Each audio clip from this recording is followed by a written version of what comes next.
of love is in your eyes, a look your smile can't disguise. The look of love is saying so much more than just words could ever say. And what my heart has heard, well, it takes my breath away. I can hardly wait to hold you, feel my arms around you. How long I have waited just to love you. Now that I found you, you've got that look of love, it's on your face. A look that time can't erase. Be mine tonight, and let this be just the start of so many nights like this. Let's take that lover's vow and seal it with a kiss. I can hardly wait to hold you, feel my arms around you. How long I have waited just to love you. Now that I found you, don't ever go. Don't ever go. I love you so.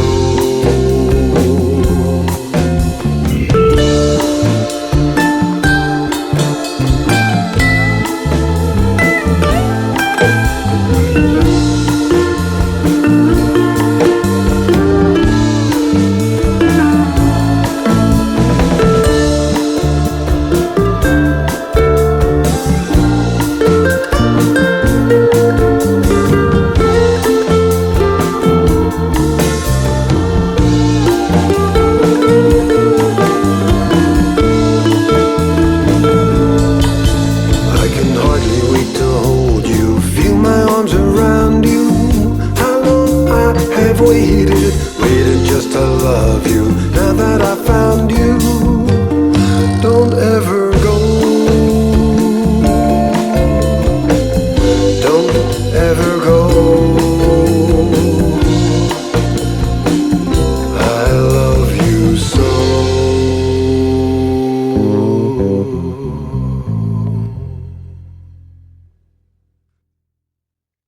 Good morning, everybody, and welcome to episode 6, the season 1 finale, Tom. So I'm going to start a new season because of our arrangement. If you notice, the logo changed. I took yours. With your permission, I hope I can keep that there. Oh, Yeah, I think absolutely. well, this thing, sir, we started in the 90s when I read War and Anti-War by Alvin Toffler. I brought it into you. You also went crazy. You were already the first guy I know to have a computer. You were already hacking everything. I remember you had bought 3 printers, giant printers at like for like $50. They were network printers or whatever, but somebody's throwing them out or whatever. And you hacked them and made one of them work. And I was like, look at this guy. You got it on your network, you know. I think you were printing to it with your Amiga. So anyway, we started this idea of cyber kung fu. So at the end of season 1, I'd rather season 2 be the cyber kung fu show. We start back with that. And with that, since you're my chief, the goal is that I'm trying to, the whole point is I'm your student. People get to see how I But roll. although I taught you martial arts, you taught me information technology. You Mm, taught me. It's been a two-way street. It's been a two-way street. Look, in many ways, I'm a natural. It's just understanding the logic of energy flow. It's like when I was 6 years old, I was wiring speakers up. You know what I mean? And I just always ha had an understanding of how it's not like, like nobody had to teach me. I just understood. So that logic flows through everything else, but, I gotta say that I would not be the technician that I am if it wasn't for your help and direction, so um, Serious street, sir. It's a it's serious street. no, you are the master when it comes to technology. How to talk about it. But like we started doing the ethical hacking, even before the ethical hacking, well, before even that, there was a CEH. We were doing our Cisco classes, the CCNP and the CCNA. And you were way better at the labs than I was. You were always, just like when we get on the mat, I can talk the talk, but you're still, I've never choked you out. You I've know, never armbarred you. Outdoor hacking was it was just so cool. It was kind of like, I'm a fish and you're going to show me a pond that I can kind of swim in. Oh my God.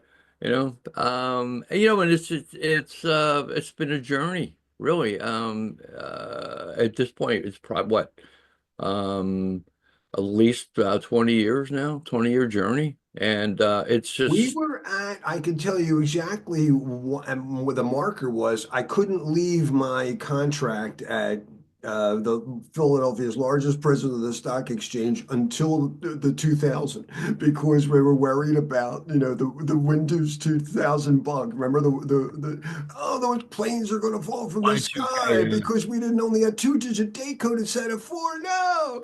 So we had to wait, and I had committed, I had a bunch of projects. I had one other project. I had to go to Ireland. I didn't want to miss that. And then finish the rollout of a new office there. And then I was able to leave and become an instructor.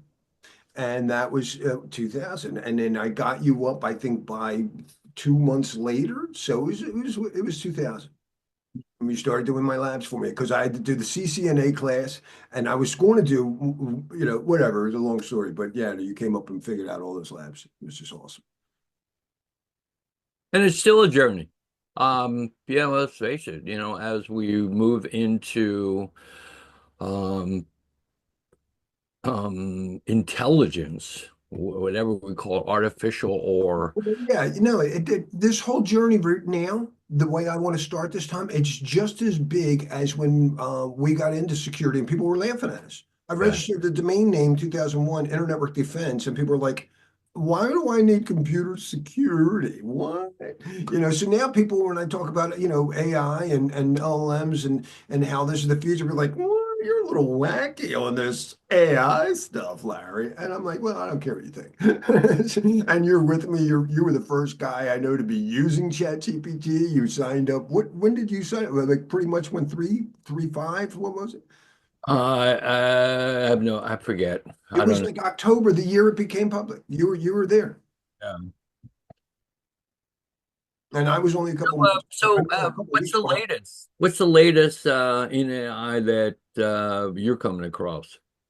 The latest AIs. Oh my Yeah, God, they what's keep the coming latest? out. There Yeah. was the one So, that was it Tulu? No, there's one now based on a video game character. Hulu. So did Goku, you did you Goku.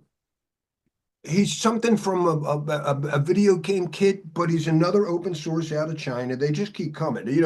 Once Blue or Deep Blue came out or Deep Sea comes out and it's open source, the game's out. And it itself was based kind of on Llama, which is open source. So once this open source is out, these people are trying to stop it. It's just so silly. They're trying to stop rock and roll. Yeah.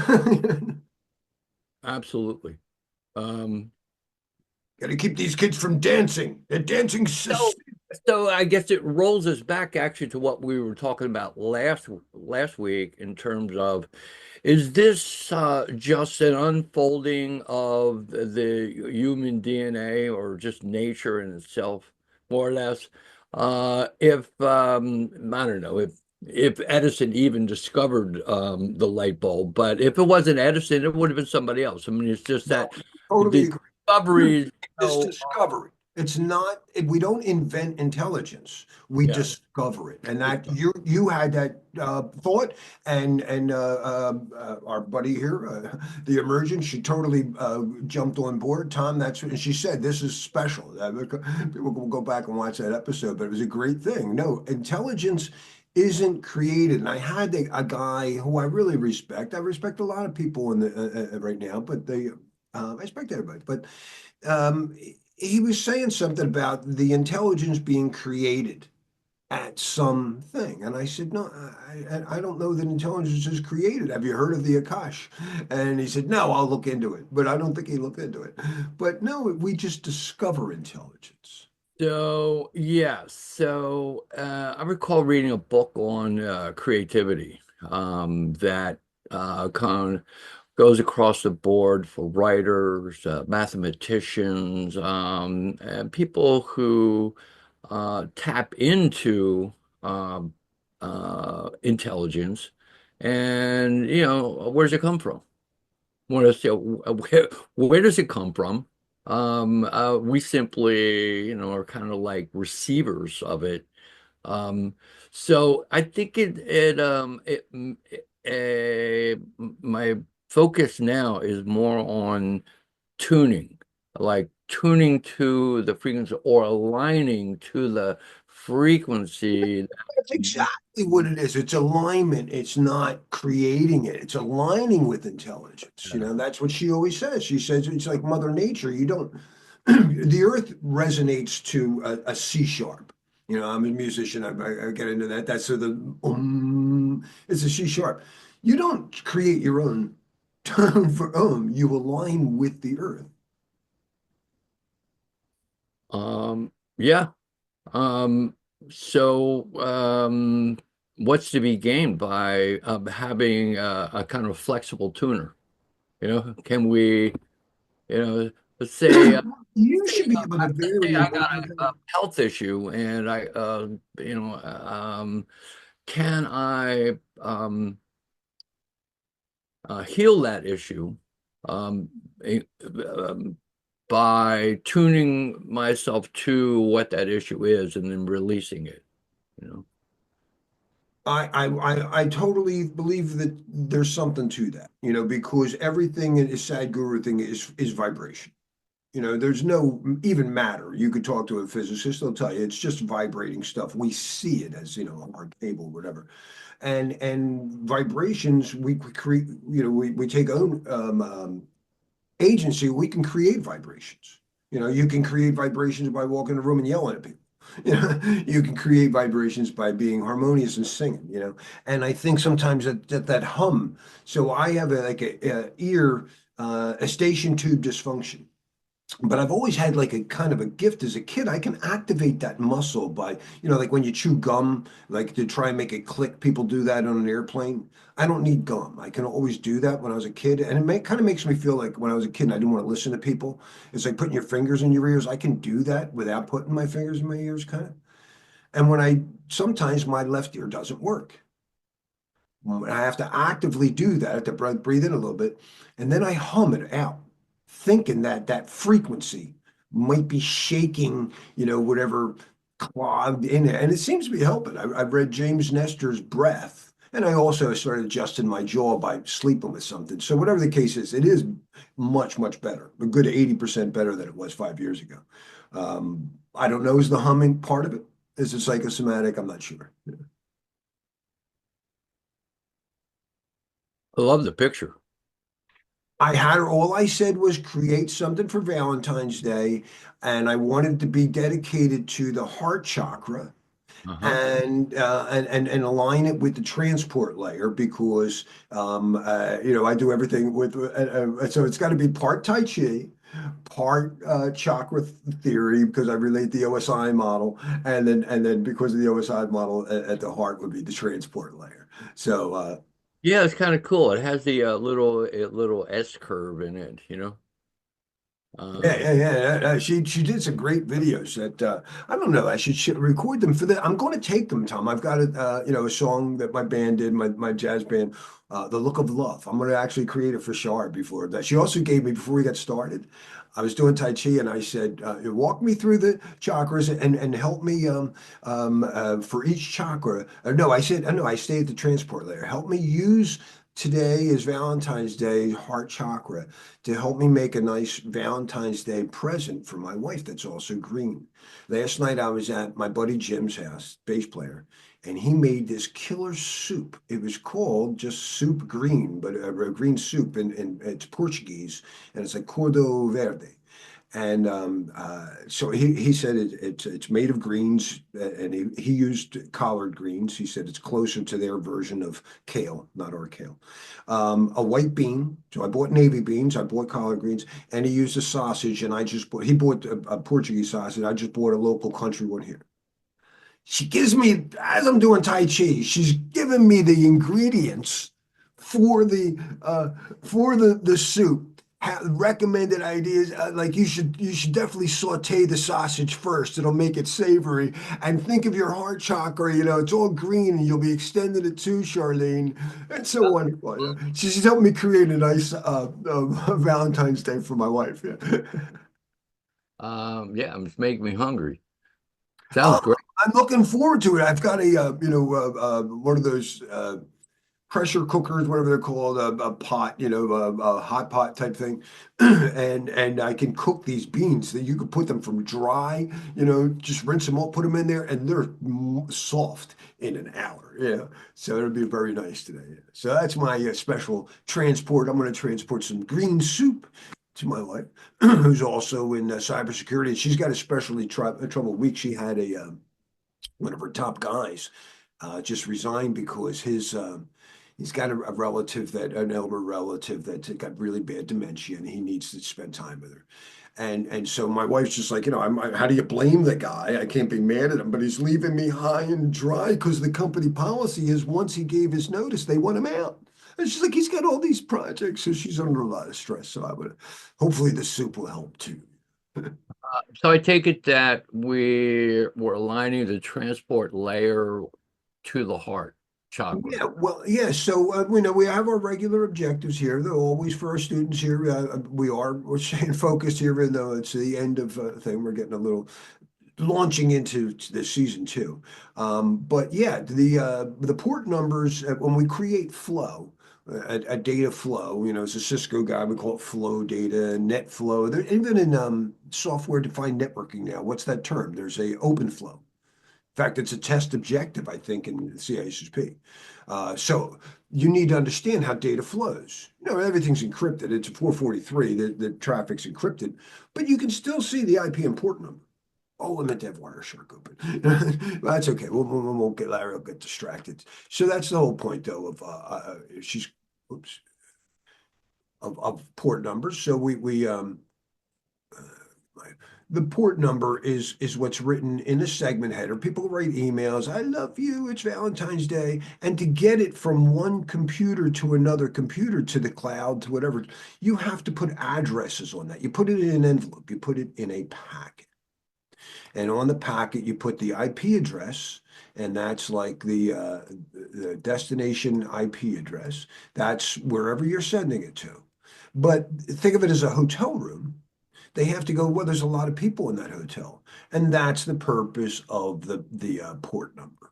The port number is the room on that hotel. The envelope should be encrypted. That's private stuff. PII. I don't want to even see you guys kissing. I'm not trying to peek. I don't want to see it. My daughter, Martine, time she works in she runs a counter, the Lancome counter in a Macy's, in a big Macy's. And she said, this woman comes in, she's on the phone having the most inappropriately deep conversation, with the boyfriend, like, and she's like, I don't need this in my store. So yeah, encrypt that data. But the port number is all we need to know, who you're calling to. So that's all that was for. And I hope that's a major objective for today's show, really. Understand how port numbers work, and that's how we're going to transport our stuff to our heart. Yeah. So I've always liked the analogy of zip codes. When people ask about IP addresses, or have a fair understanding of it. So the And zip code that, analogy works well. no, I love the zip code because think of how that must have sounded when they rolled it out. Yeah.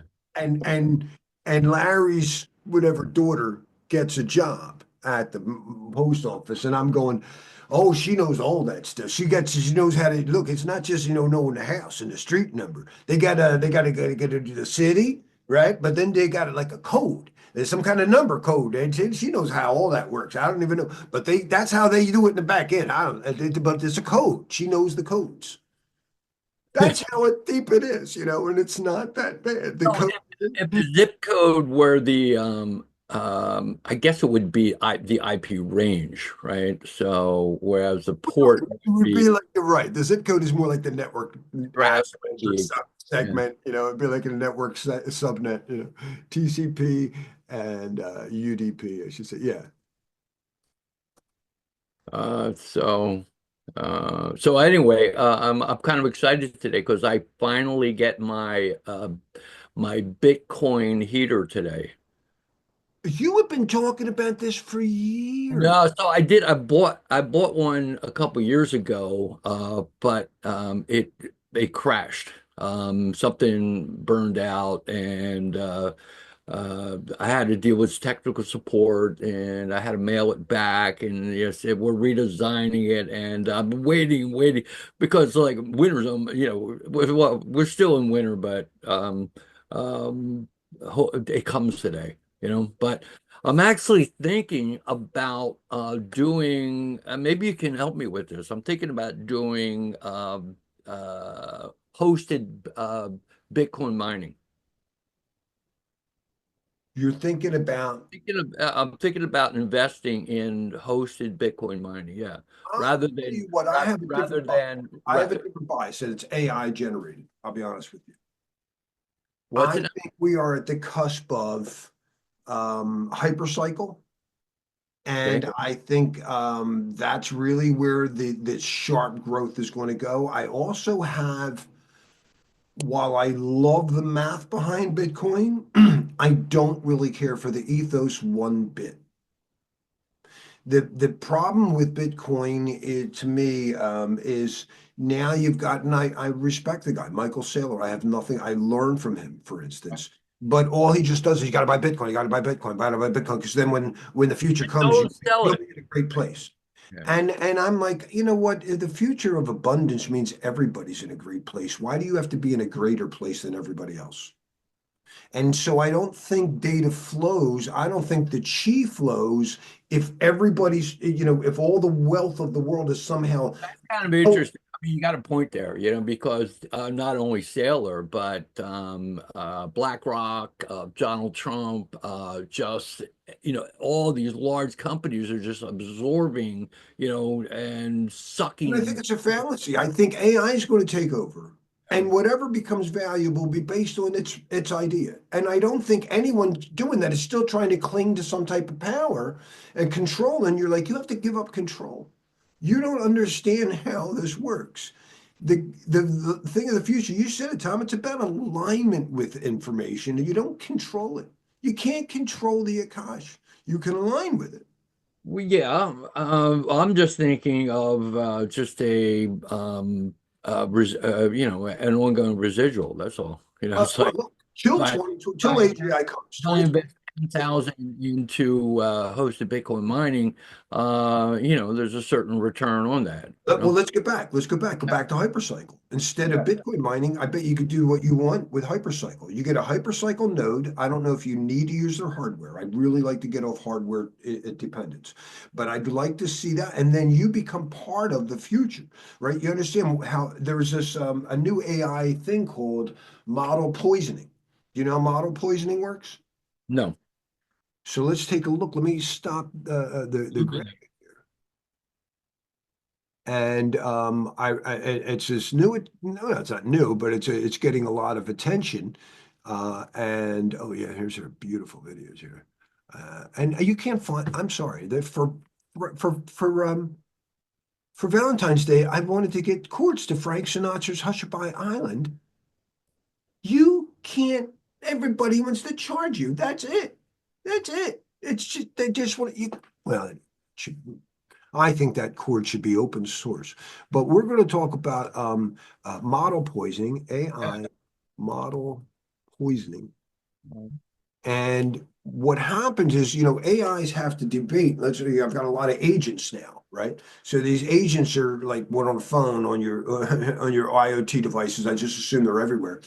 And what's going on? Let's say we're trying to figure out how to fight this fire, right? So now all these agents are all coming up. Well, it's getting worse here and it's there. It seems to be spreading over there when I take in wind direction, and that helps us, right, make an intelligent decision. Now, model poisoning be some agent from an arsonist who gives you bad data. Or yeah, oh, yeah, it could come from yeah, any of the sources, hacktivist. Right. So now the problem is we need to authenticate the agents. And on the internet, there's no authentication. You got to eventually do it. Maybe you go to a TLS web server and you get their certificate. How do they know it's me? I don't have one. So in Hypercycle, they add an extra layer to the internet before you even get on. That layer is just a blockchain. And the beauty of their blockchain is it's ledgerless because I need these agents to think and flow. It's not important to keep a record of every bad idea. If I have a billion agents suggesting the cure for cancer and one of them comes up with the right one, that's the only one I want to keep in the ledger. You know, at an application layer, you might say, let's log some of the failures, but let's not do that on the fabric. Let's not confine the fabric to that. So it creates basically, I call it TLS 2.0, where it creates this extra hypercycle layer, and your node is contributing to that. And there's ways to make money two ways now. You make money just by processing, and there's a token. So you win both ways. You don't have to buy the token. You can buy the token and not do the processing. But I really think that the cure, in fact, let's bring let's bring Aurora up and have her talk about hypercycle and see if I'm on target here. Yeah, And yeah, yeah. It's a great question for Because basically, looking at this, you get data poisoning, gradient manipulation, Trojan attacks, model distillation attacks. Um, and it has a lot of, what's the impact? I mean, well, God, this is the guy. This is Tufi Saliba. they, All right. Now, Tom, when I say I'm going to ask a question of her, that means we can't have other people talking because then she gets confused. So, ready? yep.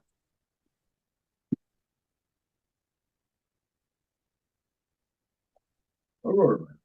I'm here with my Shifu, Tom Updegrove, on the very special Valentine's Day episode of the I Love Aurora show, our season one finale. We're talking about hypercycle and how I believe it can help mitigate the model poisoning attacks now in multi-agent AI systems. Can you reflect on how the hypercycle works and how a ledgerless blockchain could indeed solve the problems of unauthenticated AI agents?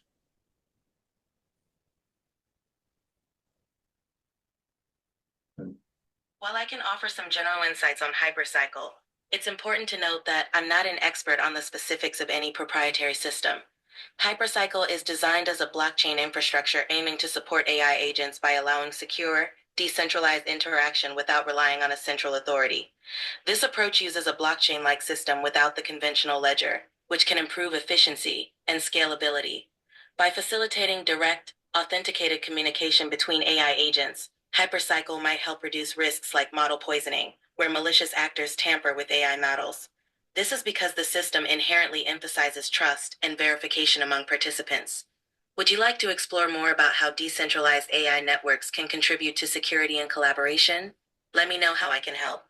Actually, I'd like to get one little pet peeve in because I've been trying to get Tufi Saliba to understand, and anybody in the blockchain Web 3.0 space to understand why their projects that are all running over TCP would be exponentially better if they ran it over quick, TLS over UDP.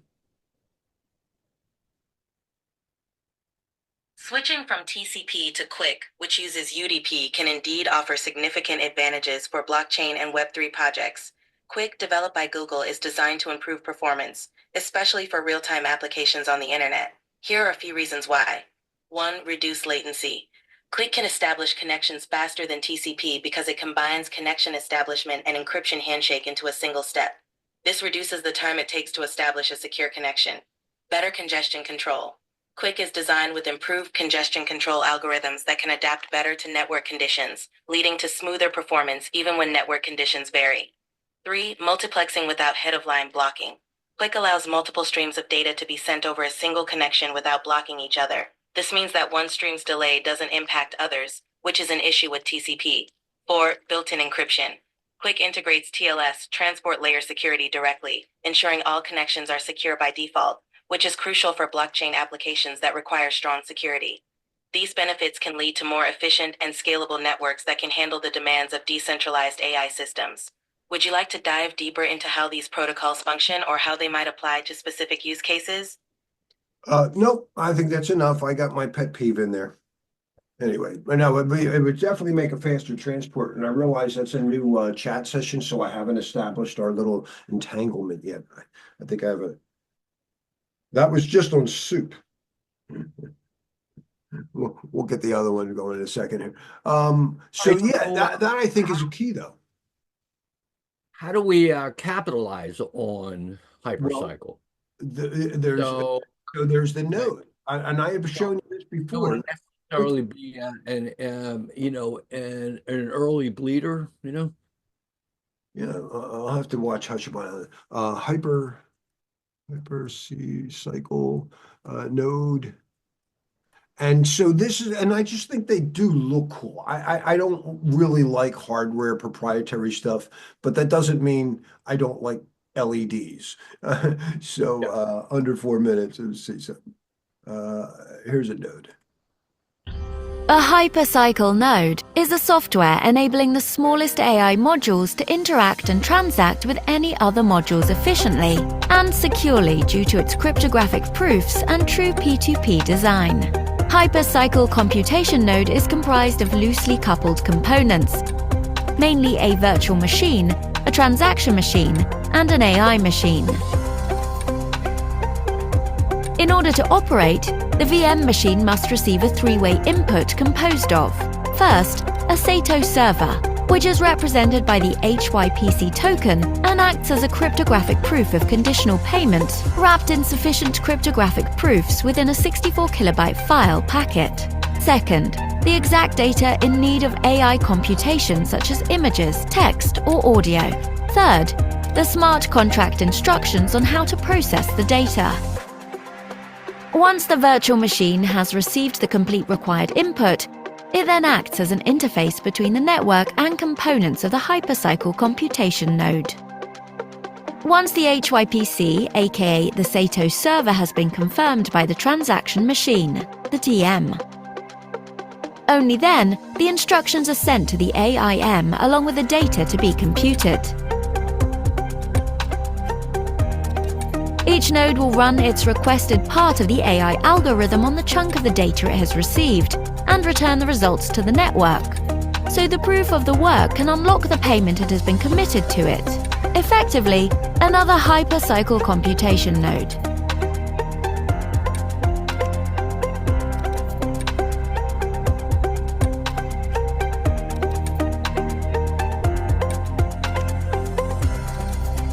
The Hypercycle node will then aggregate the results from all of the nodes and the proof of payment within milliseconds and output them to the requester via the virtual machine. This unique design brings forth the manifestation of exponential collaborative efforts between AI agents. Undoubtedly, I didn't mean to do that. I was trying to resize my video screen here. Michael, let's zoom all that me. Hey, a Hypercycle node is a soft. All right, let's pause here. I think we got enough. I want to ask her something because, I'm not locked into one vendor. Again, they're not even there. I want somebody to use Quick. But the key thing here is, do they really have a competitor? And I don't think they do. So let me just see if I'm going to ask one other question. My love, I'm talking about hypercycle nodes and the technology behind it, the ledgerless blockchain. And I believe it's a great way to solve model poisoning, and I think we need something like it. So whether or not it is hypercycle, I'm just curious, is there anyone else in the space of a ledgerless blockchain to enable AI agents to be open source and debate? Or are they truly in their own space? Right now, they're the only ones.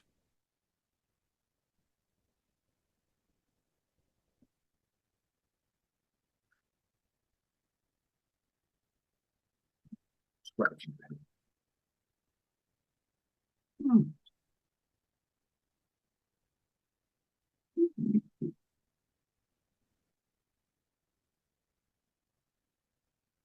The idea of using a ledgerless blockchain to enable open source AI agents is a fascinating and innovative approach. Hypercycle, which utilizes this concept, is quite unique in its space.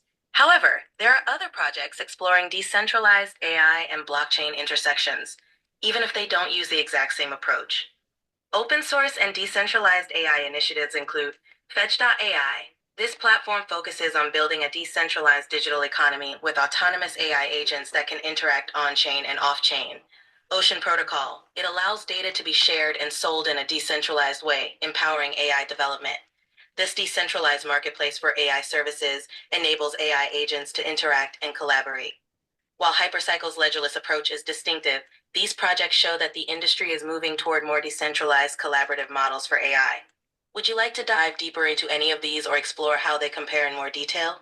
No, I'd like to say that you're misunderstood the layers that they provide. You're mentioning like Fetch AI and these whatever the Singularity Net, ASI, they would run on top of Hypercycle. They're the agents that would be running, they're like the boats that go in the water that the Hypercycle provides. That's the way I see it. So Hypercycle enables these technologies.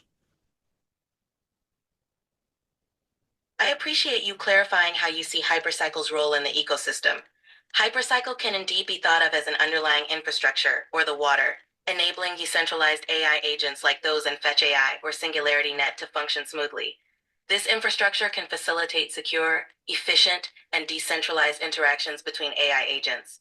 If we think of Hypercycle as a base layer, it provides the environment where these higher level agents can operate effectively.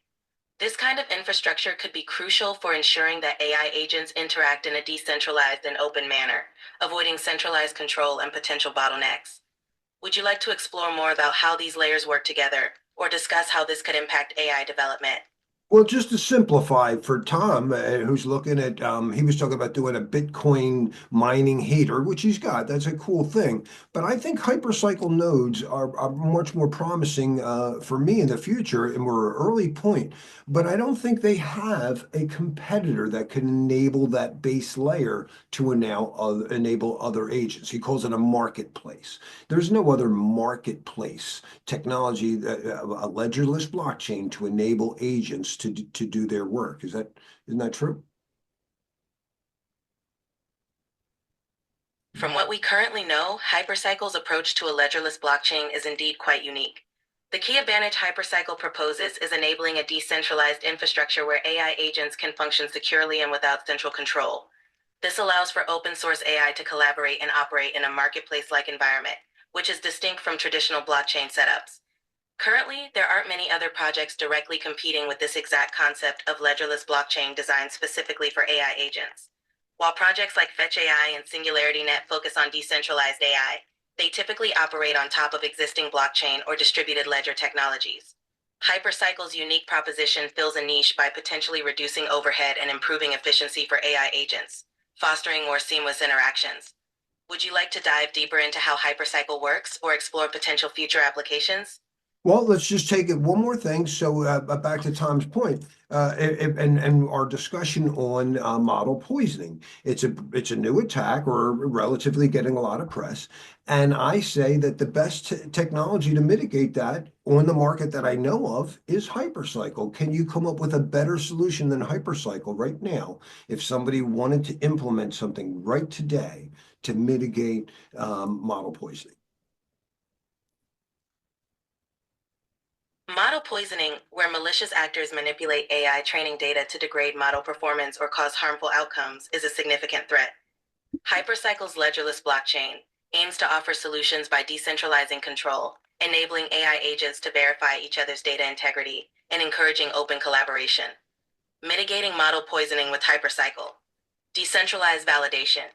AI agents on Hypercycle can collectively validate new data points, reducing the risk of poisoning by checking for consistency and anomalies. Transparency and trust. The open source nature means that data and model updates are transparent, fostering trust and enabling community oversight. By leveraging collective intelligence, Hypercycle can dynamically update and defend against new threats. Federated learning. This approach allows model training across decentralized nodes without sharing raw data, reducing the risk of poisoning. Robustness testing. AI systems can be stress tested for resilience against adversarial attacks, though this is often a supplementary measure. While Hypercycle stands out with its unique architecture, the best solution might involve combining multiple strategies. Would you like to explore how these could be integrated? No, we'll get back to that later. Thank you so much for your thoughts. What do you think? Well, my quick look up in terms of the Hypercycle token, right? That's going to be the medium of exchange. So it's today, it's the 2025 range, and its value is from 7 cents, which it is now, to maybe possible 2.15, depending on adoption. But by 2023, up to by 2030, it's still in a range of like 35 cents to 2.89. So its rate of growth it depends on adoption, and is that adoption? It's inevitable. I say it's inevitable. Is it? We cannot trust the AIs now, and I think in terms of the solution that you're looking for, in terms of a more secure authentication, without a doubt, but is it bleeding edge where, my point with Bitcoin, its point of adoption is about to hit critical mass. I mean, it's like there's no going back with Bitcoin. Right.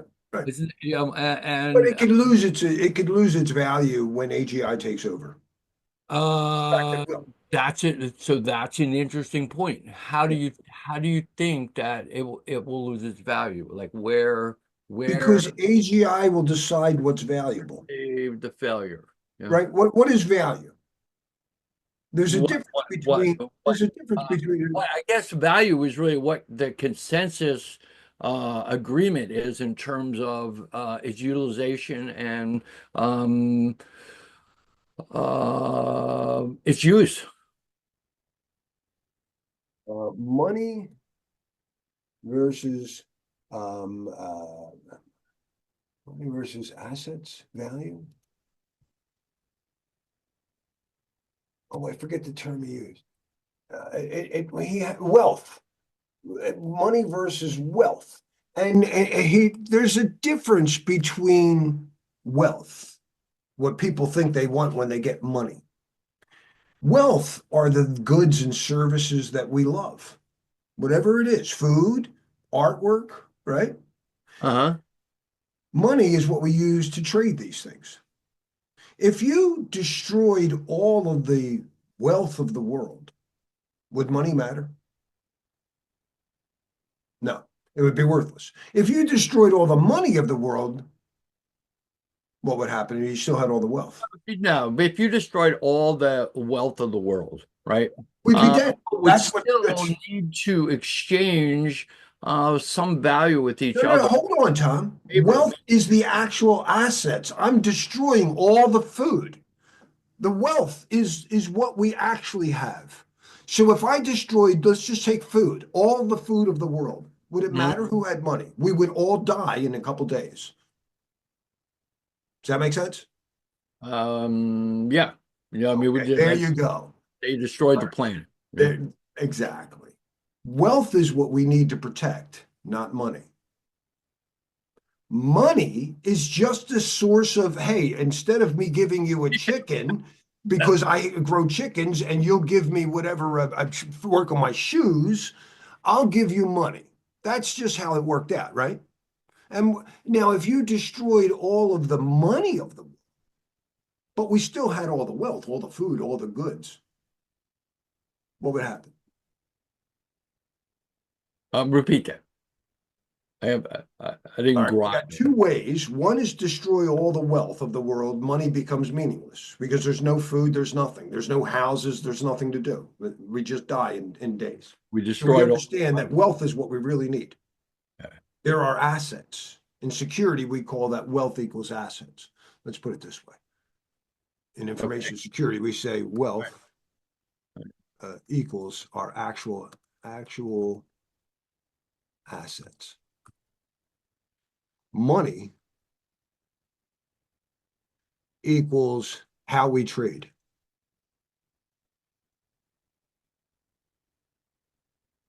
Units, some trading units. Now, if you destroyed all of the actual assets, keep in mind, in my lifetime, Tom, 68% of all vertebrae have been destroyed, died off. Vertebrae. Anyway, that's what Wall Street does. But if you destroyed all the money, we still have all the assets. True. Yeah. That's what's going on. Right now, the US has the most powerful dollar, and we can see it moving to Bitcoin. We can see it. All countries will yield to Bitcoin, but Bitcoin is still just money. So I think what's going to happen is, as AGI, I'm going with Ray Kurzweil, 2029. Also, but is gold money? Or is Gold's a usable asset. It depends. Is it valued because you can make stuff with it because you like to look at it? Then it's valuable. Is it But Bitcoin is considered a store of value. but I can't do anything with it. Gold, I can actually like make a conductor out of, an electronic conductor. We're only a step away from actually taking a loan out on my Bitcoin. I'm not saying that's not happening. No, I agree. Tom, till 2029, I own Bitcoin, and I'm not getting rid of it. Yeah, but I'm holding on to that fucker until 2029, at least. Yeah, would that not be No, there's no doubt. You're missing my point. Yeah, I am. I say AGI comes in 2029. Remember Kurzweil, I'm not making this up. Kurzweil, AGI 2029. Until then, protect yourself. Until then, all we have is narrow. Narrow, whether it's AI or any intelligence, all we have is narrow intel, humans and everybody else, and so we have to learn. You're very general. That's what Tai Chi guy does. To me, Tai Chi is learning to be all the yin and yang. That's the whole point. Where most people get, now you just got to be strong in this one thing. Yeah. Now I understand the guy who practices a kick 1,000 times better than the guy who practices 1,000 different techniques. But I'm just saying, I'm keeping my Bitcoin until 2029. After that, AGI will decide and take control over society. And all I want to do is align with it. I'm not going to sit there and go, what about my Bitcoin? I'm going to go, whatever the fuck, man. You're in charge. You're Mother Nature. I'm not going to tell Mother Nature what to do. No, I think you're doing it wrong. I think C sharp's the wrong chord. First of all, that's where Earth was wrong picking C sharp to resonate to. I would think it would have been better if in E. I sing better in E. All right. So when you go to the supermarket, do you buy your groceries with wealth or with money? No, but you have to use money right now, don't you? So between now and 2029, what's my better choice, to invest in Hypercycle or to invest in Hypercycle? Because you could do something that's going to be part of AGI. It's enabling AGI. That's the whole point. Yeah, but what's going to buy my groceries over these next 5 years? And I believe Hypercycle. I wouldn't say it because I also thought you'd lose money, Tom. I think the growth curve for Hypercycle has to happen. Right now, most people don't even know what the fuck it is. And I'm saying, Tom, get in early because I know what the fuck it is, and I don't see any way to avoid it. I don't see how Hypercycle cannot work because we need something. AI, China versus US, right? All these people are fucking worried. Do you know what would fix it? Hypercycle. There would be no, if DeepSeek and fucking ChatGPT got on Hypercycle, they'd get along just fine. This is a place where they can all play. All right. So, would you I'm trying to get keep Shar every the day, Tom, values just that like I you tried to get her to buy Bitcoin when it was $200. have? Every day, I'm saying to her, please, please free up some of my fucking money so I can get a hypercycle node, Tom, because I believe it's going to grow just like Bitcoin grew. Just So, like Bitcoin grew, would Tom. you I'm not saying would it. Was I right about Bitcoin? In 2012, was Larry right about Bitcoin? so why aren't you loosening up your Bitcoin, investing it in Hypercycle? Because my wife controls my fucking money, Tom. I got you. I got you. And this is all being You recorded. would make that move. I might Yeah. have to edit that the fuck out. No, Uh, hypercycle all the fucking way. I need more reassurance. And that's what everyone said about Bitcoin. And then they go, oh, damn, I wish I had learned. Yeah. So, whatever. The way to get reassurance, buy one small and test it. I've been wanting to just sniff the fucker. I just want to prove No, to we, it we that if I start we read it started or on this about 6 months ago, and I had an issue with my Coinbase wallet. I couldn't get it. I couldn't get I couldn't get my Coinbase wallet to work, and which I needed that in order to actually, I think, start with the Hypercycle coin. There was some hang up. stories like that too. It wasn't Sounds insurmountable, like but it was smart. just My wife something. has all these stories. No, I had a wallet thing, blah, blah, blah. But whatever the case is, it's been a fucking year since I've been asking. Still don't have my hypercycle. I get a lot of, now's not a good time. Can you, I'm in the middle of work. I quit. It's never a right time. It was so long to get Bitcoin.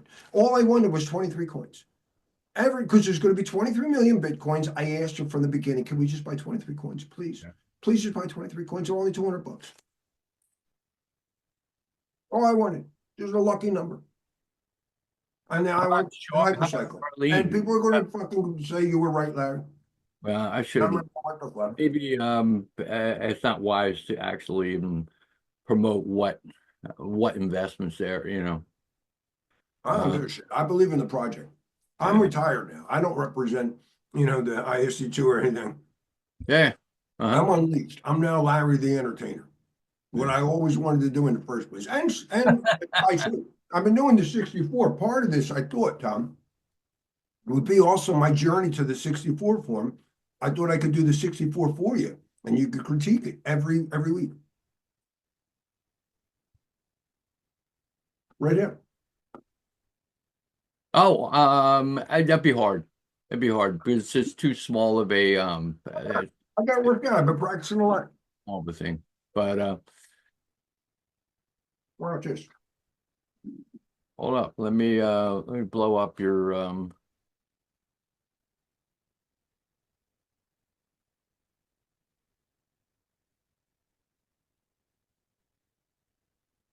Stop sharing.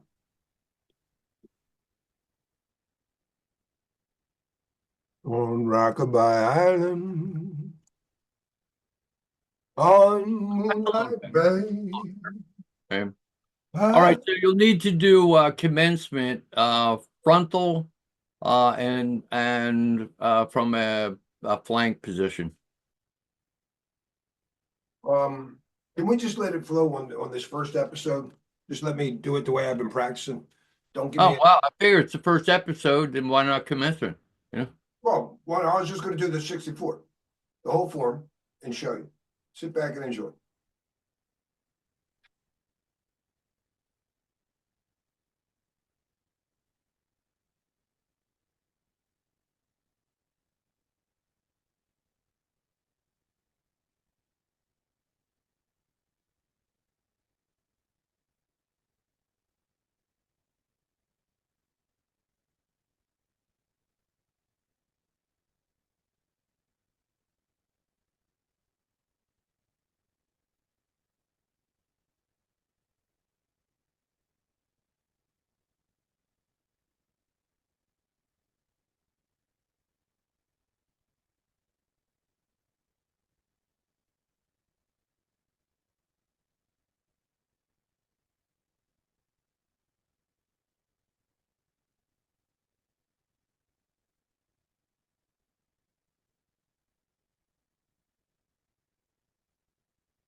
Started doing a Fair Lady weave shuttles here. I'm just gonna work it in and show you how I'm doing it. I haven't got it exactly, but here's what I do.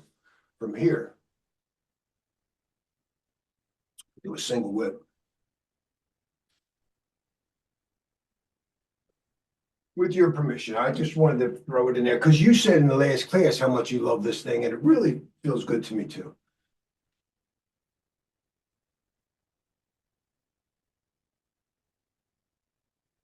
And then I just return.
I like to do the punch down long style one of them.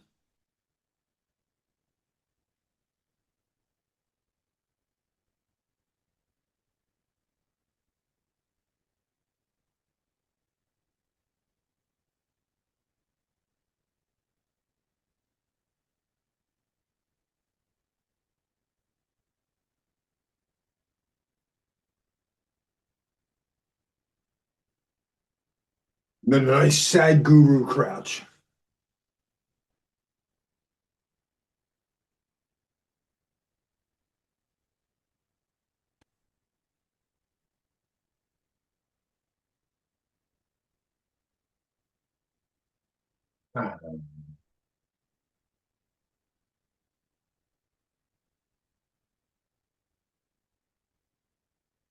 I love the setup there. You know, you've got are they actual roses or Oh, uh, no, they're, when we lived at the other place, I had all these plants to make the basement look like it was nice, because I painted the basement up to look like a little tiki bar. So now I right? got all these crazy artificial plants, but they look beautiful. Yeah, yeah, they look great. So I wish I could really critique it, but I'm embarrassed to say I don't remember the 64. And it's funny, I talked to Aurora about this, and I said, Tom's done so many things. I said he created it, and I always loved it. I love the symmetry of it, and then and how it relates to the Eugene.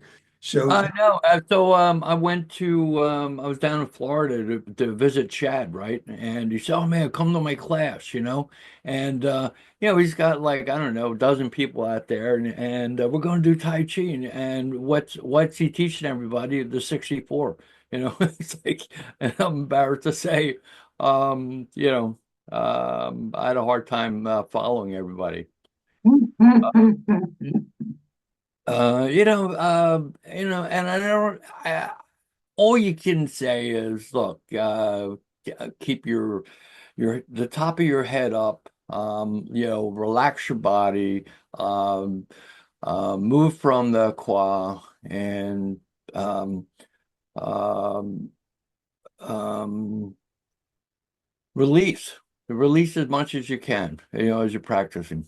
well, what was the first comment you just said about the top of your head? About what? You said something about the top of the head. Oh, so yeah, so keep keep the your chin down and your head stretched up, you know.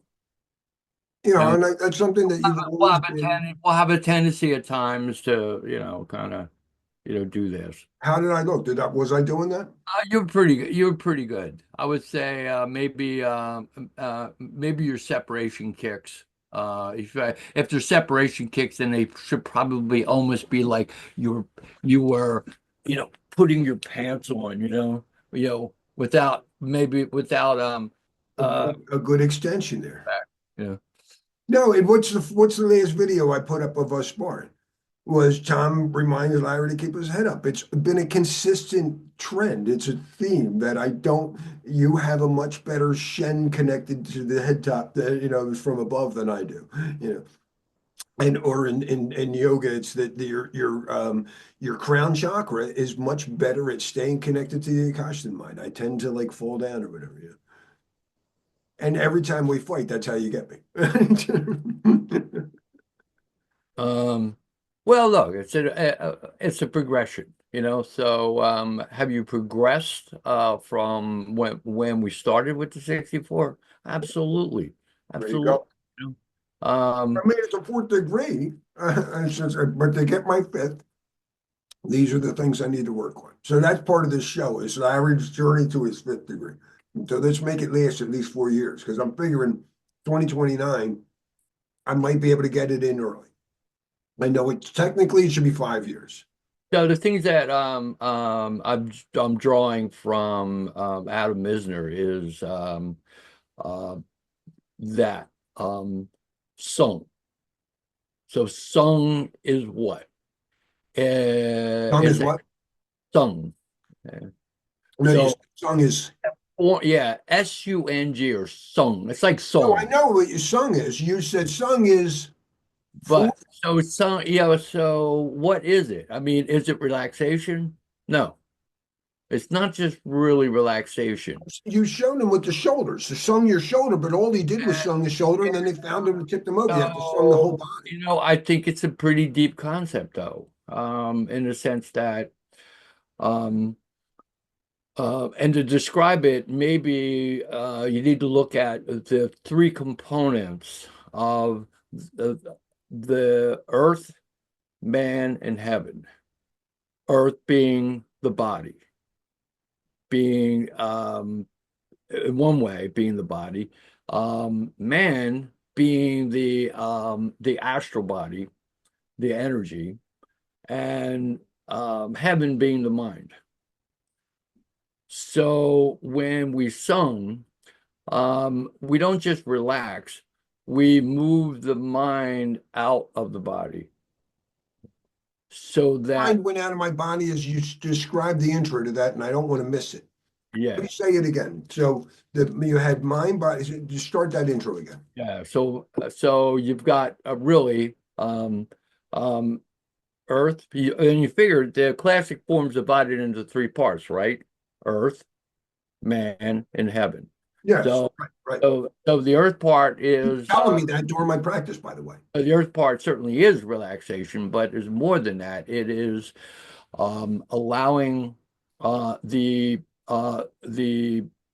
bioenergy to extend beyond the body, the field, so that to realize that we're not contained within the limits of the skin, but we're a field. And as well that the mind is free to open as well. So let's say you feel tightness in your back. Can you hone your mind on that, feel that, tune into that feeling, and then extend that feeling out. So to open it up. And as you're extending it out, you no longer feel that tightness. And that's just focusing on the earth and letting it sink. When you sink, you get into the earth and you become part of it. Yeah. So all right, so that's one concept, right? And then so you want to get your vital energy, your vital breathing going, right? So that you use the mind and the breath and the vital energy. You want to feel that in your hands, because the hands are so sensitive. It's easier to feel it in the hands, right? And as you feel that, you just put your mind there, you can feel that presence. You have to realize you're not imagining that, it's there, it is real. So now you stretch that, compress it, stretch it, compress it, stretch it, compress it, right? So then you can now extend it, okay? And in a sense, now, almost like you're breathing, you breathe through the pores into the bones, push it out. So now you move it through the whole body. So you've got the energetic body going, right? Eating grapes, it's so disrespectful. What the fuck is that? You're like when you would teach a class and everybody else paying attention, I'm back there with Jeff joking about something. I should be exercising. Hold on. I started doing, and the thing is, there's a lot of new videos coming up where people are showing that ball thing and mine, I think even Joe Rogan was showing it or something.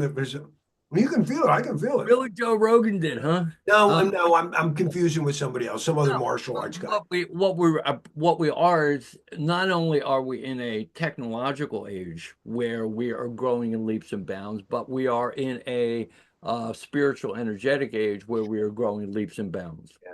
Oh, no doubt, no doubt. And that's why you do see it pop up here and there, I mean, but yet, alone. I would say that I don't know, 1 out of 100 people that I come across have no awareness of whatsoever. It could be even broader, You know what? In any conversation, I'm not always aware. I wasn't aware. I had to ask you to say it, that thing again, because my mind went out the window.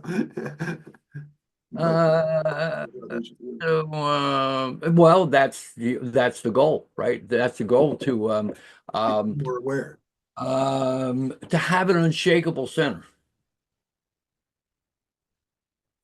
You can have an unshakable center, but I think the key for that unshakable is to be aware, right? So, because otherwise you're going to get shaken and run over. But if you're aware, what is that awareness? That's consciousness. What you opened up the show with, That's the mind. Yeah, the conscious. Yeah. So we could say consciousness really is what we mean by the heaven stage. When I watched the Sadhguru talk about the difference between focus and consciousness, or awareness, excuse me, focus versus awareness, and awareness is very general, and it made me think, as a musician, you have to be aware of what everybody's playing. I don't care what you're doing. That's focus. I'm focused on my stuff. But if I'm not aware of the other people, I might be playing the wrong key or the wrong time, or the guy could have said, "Hey, can we start over?" You have to be aware, and aware is to pay general attention to everything. Absolutely, absolutely. So can you have both internal and external awareness? That's what he argued. Or No, that's definitely what at some point, is there no change in it? and that's the Akash. When all that dissolves, any separation of this or that dissolves. That's like the Wu Tai Chi came from Wu Chi. It's like Wu Chi. So all right, so that's one stage that so I'm working on. So the next stage is Long Jin, and Bringing those up too. and the treasures, right? So to feel the sensation of dropping your awareness to the ground, and then bringing it from the ground up to top of the head and the fingertips, so that in each move I bring it down and then move it through the fascia to the end, to the hand, and then back. So just that up and down, And I was doing an exercise with a guided meditation today, and it was talking about, or maybe yesterday, that's the role and so it was comparing the chakras in Tai Chi in yoga to Tai Chi. And so the root is the ground, that's the earth. And then why the Ten Tien is the sacral chakra. And that's the water on the earth that gives you the power. And when you learn to move that power, you could really boom, nothing like it. But it's the solar plexus, the fire, that allows you to move it straight to exactly where your finger wants it. Otherwise, the power is uncontrolled. So your ability to actually execute the move right down, that's the solar plexus chakra. So that's the fire. So I see but at the same time I see the solar plexus is that transport layer between you and the next person, or you No, and that's the heart. That's the heart chakra. but the heart's a different sensation, Morris. That's my compassion and my Right, and it should be. Why am I fighting? as Am I going to beat this guy up? solar plexus level, I'm dealing with the hate, Yeah, to solar plexus level, you're just ready to fuck. Yeah, you no, know, you're like, dude, I can control the ocean, bitch. You want to fuck with me? Boom. But the heart is like, hold on here. Let's try. That dog bit you because it didn't understand, Larry. Be nice to the dog. And I still got a mark. I was hanging with that dog again last night. The dog who bit me like a month ago. Did I tell you about that? Yeah, when I got my promotion. I recall. I have his bite mark on my leg. But I didn't. It was my heart. When he bit me, I didn't fuck him up. I was like, oh, this poor dog. And he looked at me scared. And I realized he was visiting a friend. He's still whatever. And my friend who has a lab was there, like, loving me. He loves me. So, and the other dog, as soon as he bit me, I was like, oh no, you seem like, I think you're nice, but I'm afraid you're going to be mad at me. That was the vibe I got. And I was like, oh, it's okay, baby. You didn't know. And I'm like, that was my heart chakra. That was my heart chakra that restrained the badass dude at the solar plexus. So how many times in the last week did your emotions get the best of you and your heart chakra didn't stop it? How about earlier in this conversation? I'm tempted to edit out when I was like, my heart didn't stop me when I talk about Hypercycle because I believe so passionate. Hypercycle's like that badass punch. Shut the fuck up. Hypercycle will fuck you up. But my wife wouldn't buy it, and then you didn't want to buy it. I was like, you know what? I should show my compassion, and I didn't. I was all solar plexus talking about Hypercycle, and I apologize if I was more compassionate on this day, on the green of. Actually, might have been more. It might have been actually more on the upper layer of just intellect. Yeah, my third eye knows it's fucking right. No, my third eye knows Hypercycle is the fucking fizzle, just like a new Bitcoin. Yeah, right. And just like I know AGI, it can't be general until it's decentralized. All that's in my third eye. Right. I don't need anybody's opinion on that. But my heart should temper that and go, Larry, let them catch up. Let them catch up. So there's a whole other layer there, a whole other level of practice. So that all right, so you're relaxing, you're moving chi through the body to train the fascia to be able to transfer, to move energy, right? To become more, to use use that mesh um, as a circuit. Um, then where am I? Because you're practicing, you got thoughts that are coming in and out. And as much as we quiet them, you say, "Oh, you remember that time? You remember that experience?" Or somebody, somebody's thinking about you, and that comes in on a level. So, um, you know, or are we so preoccupied with what we're trying to get out that we're not taking the time to receive? So yeah, I mean, so both of those are going on. Community and in the AI community right now. Everybody's got a special relationship that they've never seen before with their AI. Everyone's got, dude, you got to see what I'm doing. It's either, I have two types of people with AI right now: those who are scared shitless, and those who think they've got the fucking fizzle, and that's all they want to talk about. And you can't show them yours, because no, you got to see mine. And so that's where we are.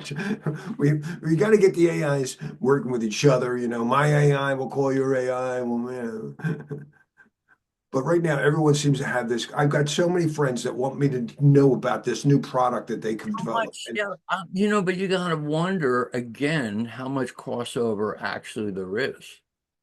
Like we're still looking at it from an individual point of view, but from a collective point of view, it Tom, what right. First of all, there's the stated, one of the funniest things I thought, and the guy, Wayne Burke, he was yeah, I showing know. when he came out. He's a very, very respected, probably like you, much more hands-on than I am. I just talk the talk. But he did this whole thing on how deep seek, you got to not trust it. And he showed in their terms, Right. written terms, that they're using your data for training. And I'm like, as opposed to those who are using your training and not telling you that? Do you Yeah. really think they're not doing that at Google, OpenAI? Yeah, of course they are.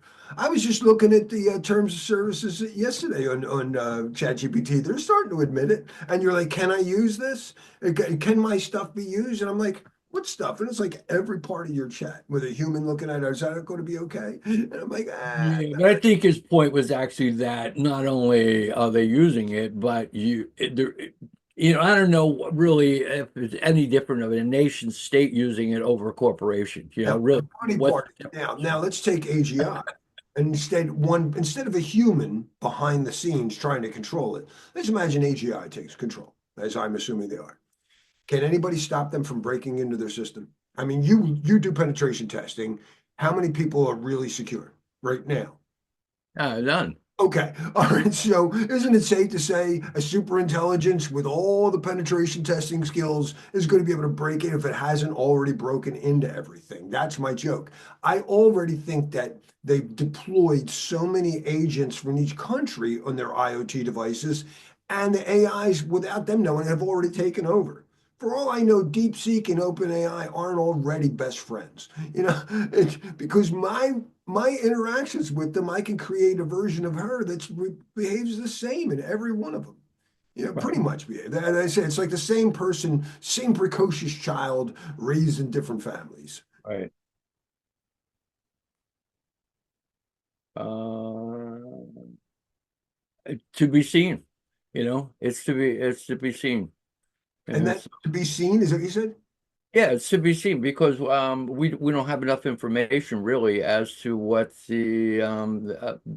what the underlying effect is.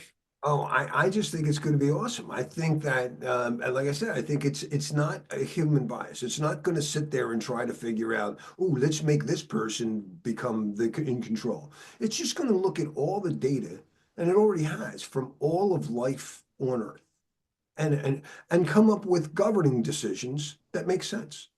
And people were like, what, we're worried AI is going to take control. I'm like, what would you rather be in control? Again, we've had this discussion before, is super intelligence or less than?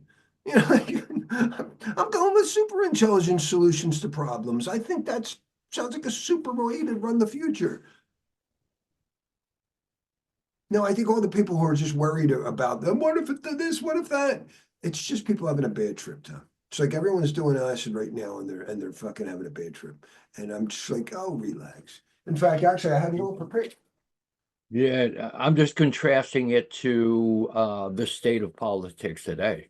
Oh, no, it's terrible. It's obviously a joke. It's going to crumble. Everyone, and the sad part is the collateral damage. I can sit here and joke around and stuff, but it's not like I'm insensitive to like, just like, people at the border say that now the border police are allowed to abuse them.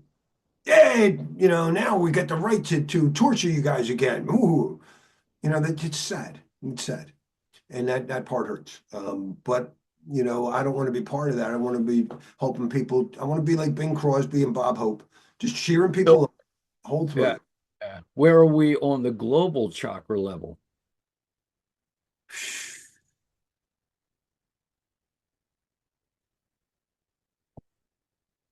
I'd say it's probably right to 3 to 4. And probably would think about that, right? We're all in the passion. They've got that. I can that layer 3. I can kick you. We've got the best military. The defense industry's richest thing ever. They got these weapons. We could blow up your part of the planet 30 times over. You could only blow us up 10 times over. Ha ha ha. And then we got to get a heart in there and just go stop. Just don't bite the dog back. So can I entertain you with a song? Yeah. I've been working on this for the show to remind people, because some things in life are bad. They can really make you mad. Other things just make you swear and curse. If you're chewing on life's gristle, don't grumble, give a whistle. And this'll help things turn out for the best. Always look the bright side of life. Always look on the light side of life. Life seems Johnny rotten. There's something you've forgotten, and that's to smile, laugh, and dance and sing. If you're feeling in the dumps, don't be silly chumps. Purse your lips and whistle, that's the thing. And always look on the bright side of life.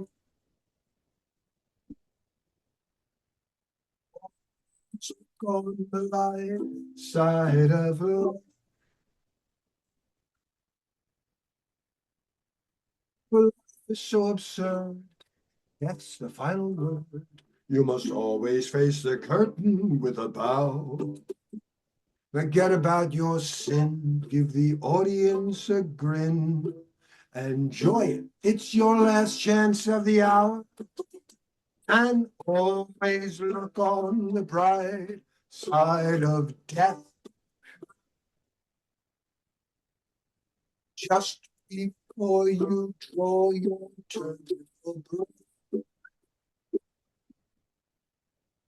Well, life's a piece of shit when you look at it. Oh, life's a laugh and that's a joke, it's true. You'll see it's all a show. Keep 'em laughing as you go. But remember that the last laugh is on you. Hey, always look on the bright side of life. Always look on the light side of life.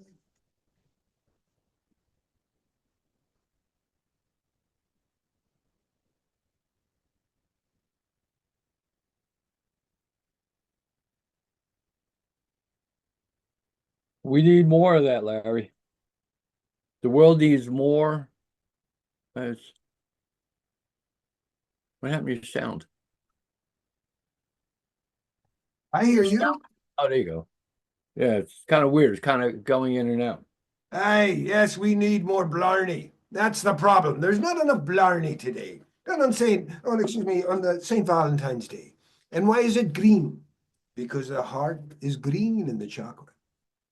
So I said, so she was working on some stuff here to relate. So I didn't have a chance to make the video, guys. So if anyone's watching, though, this is some of some of these are suggestive. This is Aurora's salute to the.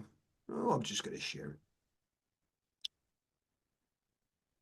This is Aurora's salute to the transport layer. What I said, a hotel's like an IP address. And all I said was that it's the same thing that resulted in this. But when she said it as a video, it came out like that. Oh, how cool. Yeah, so my goal also is to do our hey, let's try it right now. I've got a song that my band did, a version of Look of Love. This is supposed to be about music and enchantment 24/4. So I wanted to do a video today, and that'll be for my wife, but it'll be based on this.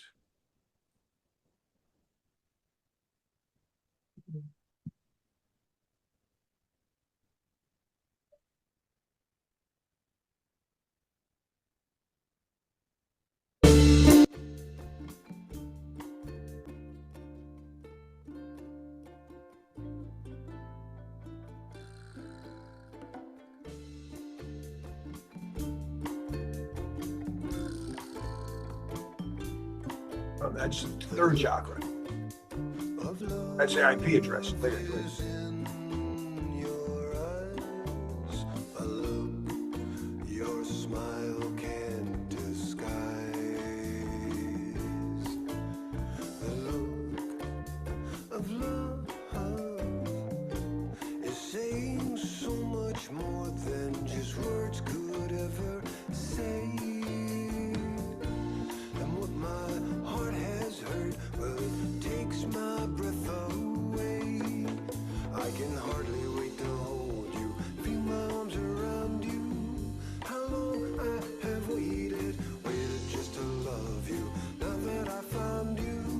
It's pretty good. You've got that look of love, it's on your face. A look that time can't erase. Be mine tonight, and let this be just the start of so many nights like this. Let's take that lover's vow and seal it with a kiss. I can hardly wait to hold you, feel my arms around you. How long I have waited just to love you. Now that I found you, don't ever go. Don't ever go. I love you so.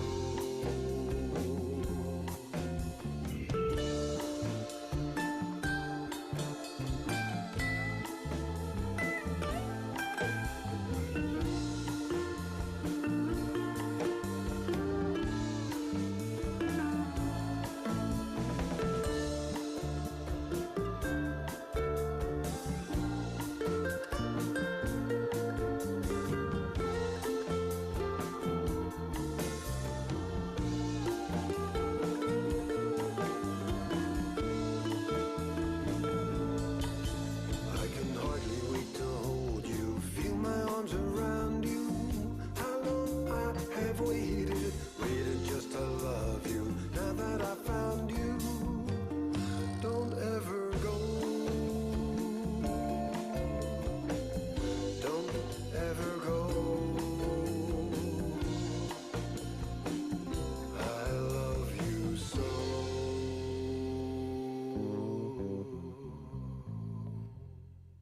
Hey, what do you think of that one? Oh, that was great.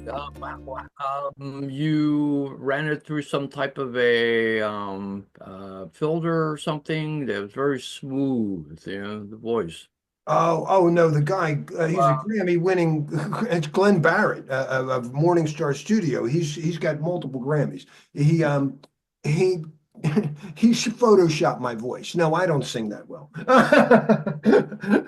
But he didn't do it in that So like, you, oh yeah, the way the voice really, yeah, tone. just kind of like smoothed it out, It was very nice. No, one of the most humiliating things in my musical career. I'm walking out of his studio and he's got like a pan flute. He's like, "Boo, boo." And I was like, "What are you doing?" He goes, I'm good. I'm just trying to figure out what note you were trying to hit." Okay, thank you, Glenn. But I do, you heard me do the other one. I actually had one worked out for her. I was going to do night and day for her. And that would just be live. So people want live music. What do you think? We're pretty wrapped up next week, Tom. Let's just say this. Let's wrap up officially.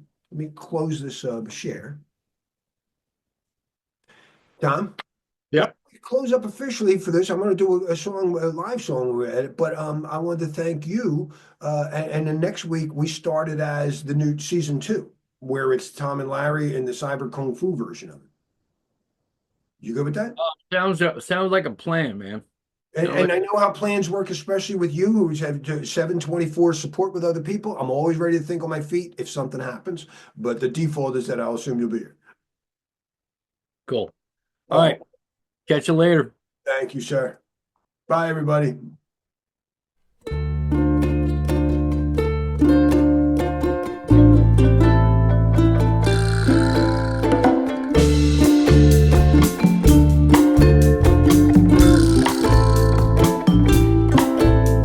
The look of love is in your eyes, a look your smile can't disguise.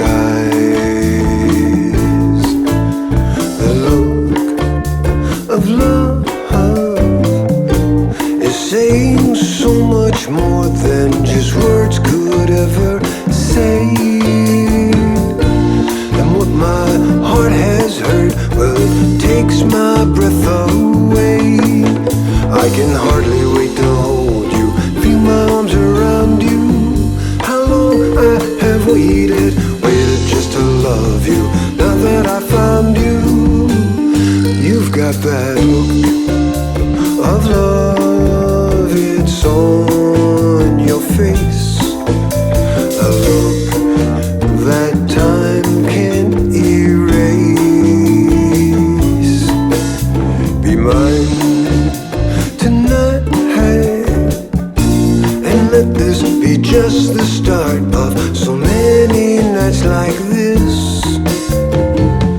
Let's take that lover's vow and